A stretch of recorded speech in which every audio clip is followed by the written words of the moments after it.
So welcome back to the channel. I have been away a while and boy, what a time it has been. A little bit of a channel update. Obviously, first and foremost, surroundings are very different. Canary Wharf, man. Lovely, lovely place, but enough expensive for what it is. Plus, I had no end of trouble with the fucking fridge. We have a pregnant partner. We were like, the money that we're spending. And this is the thing, I started to resent being there.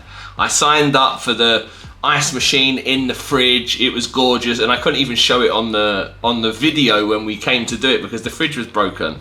And the fridge was broken for the entire time we were there. So we were like, the money that we are continually spending, it took 4 months to fix the fridge and we kind of just lost our rag. You know, we've got this place. We can use that money that we are spending, you know, there as nice as an environment it is. In the summer was gorgeous. Obviously, as soon as the weather started to turn, and we've got some nice times in May and June, and then little bits of August. But I started to resent it. I started to resent being there, and I'd come back. My partner wouldn't want to be there because there was no working fridge. She was pregnant, wanted fresh milk, wanted, you know, fresh food with bananas and stuff. It wasn't until the last month we worked out there was a little wine cooler that we could use as a fridge. And plus the view was about to be scuppered by scaffolding. So we made the decision to come back here and use the money to travel. Now, my partner has given birth to a lovely baby boy, Arthur. And I have, you know, I spent, I think, 6 weeks, maybe even 2 months in the UK. And as you probably know, from May 2022, I have traveled every single month because I'm a tax exile. I spend 6 months one day outside of the country. So I had to rack up that time. So as soon as the boy was born, I booked 2 weeks. I went to Tulum. Wow. Now, I'm gonna cover this in a completely different video because it deserves it. I did an ayahuasca retreat. If anybody has experienced that, and I know everybody experiences different things, like, I can't wait to cover that with you. But after Tulum, I just literally came back from Las Vegas. So EXPCon is a big, in fact, I think I've got the thing here. The first time I've ever paid for an exhibition. They got very stringent. Before, you could just waltz into any room you wanted, and I got away with not paying for it all of this time, and then this year I had to pay. But you know, hey ho, it's always worth it. It was great to follow around some of our clients. Got into some private masterminds. Of course, we've got new product. We've gone from I'm Disturbance Media and we have pivoted to a real estate consultancy. We now specialize in client acquisition systems for real estate agents using AI. If anybody's experienced it, holy moly, it's the next step in lead generation. You know, you've got ChatGPT, which now can communicate with various different programs that then enables you to lead nurture, communicate intelligently without the need of a VA, without the need of a real estate agent, without the need of a marketer. It literally can qualify and book directly into an appointment. In fact, we are now giving that to our clients for whoever's been in our course, REMCO, so realestatemarketingco.com. I'll leave the link in the description below. You can check that out if you're interested in, you know, finding out more about what I do and how I do it. We don't gatekeep anything. As I say, we've already given AI to our students. And they are now rolling that out because the real estate, you know, people think, oh, you're creating competition for yourself. But, you know, there's over 6 million real estate agents. So the likelihood of me and probably around 15 students now are never going to outreach the same people. It's nigh impossible. So, you know, when you've got that scarcity mindset of trying to gatekeep, I want people to win. Do you know what I mean? I'm not going to try and upsell it. I'm just saying, look, guys, this is what we are doing. I advise you, you know, because AI is such a hot topic. And it's such a shiny object, you know, not just in real estate, but also in the agency space in itself. And that's what I'm also looking at. I've bought the AIagency.com. So I'm looking to help budding agency owners, help them with client acquisition. So again, using ads, leads, follow up with AI. So yeah. Went to Las Vegas, that was brilliant, but I also went to LA, and it was the first time for me. I stayed in Hollywood my first 2 nights when I got there. I managed to get the flu, and of course we've been programmed now that we automatically assume it's COVID. I did slightly lose my taste and smell. However, we get that with flu anyway, and because we've now been conditioned COVID, you know, it was miserable. I bought NyQuil and Dayquil, and that, like, if you've ever experienced NyQuil, that puts you in the coziest sleep you'll ever have. Not that I am endorsing NyQuil, but you know, if you have experienced it, it really does help put your body to sleep. You almost put your body into a coma so you can get the rest that you need. So I stayed in the W in Hollywood, and I'll pop some photos up here. And it was bang on the Hollywood Walk of Fame. Now, I didn't know, but the Hollywood Walk of Fame goes all the way down Hollywood Boulevard and also down towards Sunset Boulevard as well. It's massive, so it's not just in one place, it spans a whole road.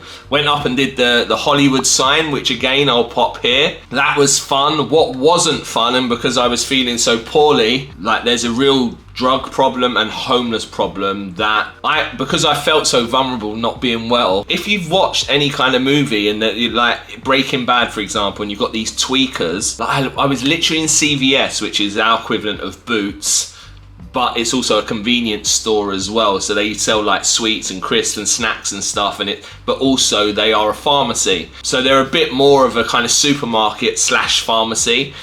So I'm there getting my Dayquil, my NyQuil, my crisps, my popcorn, and there's this clearly homeless guy behind me, and he's not buying anything, but he's right up behind me, and so I'm getting a little bit panicked, and because I feel vulnerable, I'm like, oh my god, like, because you feel really uneasy. They are that kind of homeless, and a lady behind him then said, oh, good morning, how are you? And he's like, it's a great day for sucking dick, wouldn't you think? And I was like, oh my god. And I said to the woman, I started to get like, oh my god, I'm gonna get attacked at any given moment. And the woman behind the till point, I said, is this normal? She said, I'm afraid so. And because there was a security guard and he was just sat there not doing anything, I was like, this must just be normal. And I just kind of went about my day. But yeah, didn't enjoy that. I enjoyed going up to the Hollywood sign, and walking down from there. There was a really lovely neighborhood, very villagey-esque, and you know, palm trees that lined the sides of the road. And again, I'll put up a photo here, and that was really lovely. But yeah, I was glad to get out there, and then I went to Las Vegas. That was really great. Again, you know, experienced EXPCon, went to the outlets, picked up some stuff for the kids and my partner. And if anyone's been to Vegas, it's just like Disneyland for adults. I mean, it is really enjoyable, but they are so good at extracting you from your money. I don't gamble, so I don't really understand it, you know. And oh, and by the way, on my way out, I experienced JSX, which is like a semi-private aeroplane. So I was able to book from LA to Vegas for $260, and I think there was 8 of us on this. As I say, it was semi-private, so it looked like a commercial plane, but there, you know, you had a lot of seating, but there was no security, there was no waiting around. You went to the private airport, which was super cool. So if you think about all of the miserable stuff about an airport, of having to wait by the gate, be there 3 hours early, I literally had to be there 20 minutes early. It was amazing. Missed my first flight because the directions on they've got Lyft out there, LYFT, which is like an Uber equivalent, and the address on there is wrong, and it took us to a random 7-Eleven, so I missed my first flight. However, they very kindly put me onto the next one completely free of charge. So it was a really great experience, and I would advise anyone to. I didn't even know anything about it. It seems to be like, you know, the best kept secret. And when I got to Las Vegas, then it was packed. There was so many people going to different places that you can go to Dallas, Fort Worth, you can go to Miami, you can go to LA. There's lots of different airports within the US that you can go on these little planes. And as I say, the experience, if you don't like hanging around, like you want to be able to rock up 20 minutes before you fly, you don't have to be there, you know, 3 hours internationally or 2 hours domestically. And then you have to go through security, you have to take your shoes off. And if you want to avoid all of that and you want to kind of have it semi-private, so it's not a private plane where it's just you and your mates and it's all, you know, a table and chairs, it still looks like a commercial airplane where there's seats all facing that way. You get, you know, but there's a lot more room, plus it's a smaller plane. And I was very worried. Like, I like the comfort of a big plane, and the fact that this little plane, I was like, oh, you know, what's it like, you know, landing and taking off, and, you know, turbulence in a little plane compared to a big plane. But it's not that different. In fact, when we were landing, they said, oh, we're going to have to go a long way round, so it'll add 20 minutes to our arrival time because there's a storm in Las Vegas. And I was like, oh my God, so we're going to The other thing, they use Starlink internet, and there was people watching a football game. I was able to, like, basically document the whole journey. And again, if anyone follows me on Instagram, Jamie C. Nicholas, I documented everything in real time, and I do it on a daily basis. So if you want to know what I'm up to on a daily, go and check me out there, and I try and summarize it on here. And as I say, I haven't been on for so long, but yeah, that was a really great experience. When I got back to LA finally, I was then I was so conveniently situated halfway between Santa Monica Beach and Beverly Hills. So again, it was a much nicer experience. The hotel was lovely. From my hotel room, I was able to see the pool, palm trees, very secluded up on a hill, very Beverly Hills and very LA. The first day, as soon as I get there, I go to the Santa Monica Beach and the pier and go and experience that. And apparently that's the end of Route 66. And again, I'll pop up a photo here, and you can see, you know, the sign where it says the end of Route 66. And by that time, you know, I was a lot more well, and whilst there were homeless people and these tweakers that were like, you know, they seemed zombified, it didn't seem to bother me as much. So definitely the first time I felt a lot more vulnerable. But yeah, Santa Monica was really lovely. I wanted to get in the sea, but nobody else was getting in the sea. And then I was like, why is nobody getting in the sea? You know, us Brits were like, well, let's go in and get in the sea. So I took my swimming trunks but didn't get in the sea, and I just kind of walked around, enjoyed that. So then I came back to the hotel, and somebody recommended this Main Chick, this fried chicken place. It was amazing. So if anyone likes buffalo chicken, it was like chef's kiss. Some of the best chicken I've ever tasted. The next day after that, I then went for breakfast, because I was checking out at 11. I went early morning to Beverly Hills, and again, I'll pop up a photo here. I paid $14 for a green juice. $14 from a place called The Farm, which is this, like, you know, it's where all the celebrities go. I had a really lovely breakfast elsewhere, and again, I'll pop up a photo here, and it was very, very LA, you know, perfectly shaped fruit. Really enjoyed that. The OJ, I think it was about $30 all in for a plate of fruit and an OJ. But it was really lovely to experience that and completely change because the first time I was like, I never want to come back to LA. It's a shithole. But bearing in mind, I was staying in the equivalent of central London, so there's obviously going to be a lot of homeless people. So yeah, I really changed my opinion on LA from the second visit, staying somewhere else, to the first visit. So yeah, all in all, it was a great experience. I am now back. As I say, I'll do a follow-up video on the ayahuasca retreat. I've also been to Scientology. That was exhausting. And I've started with a PT.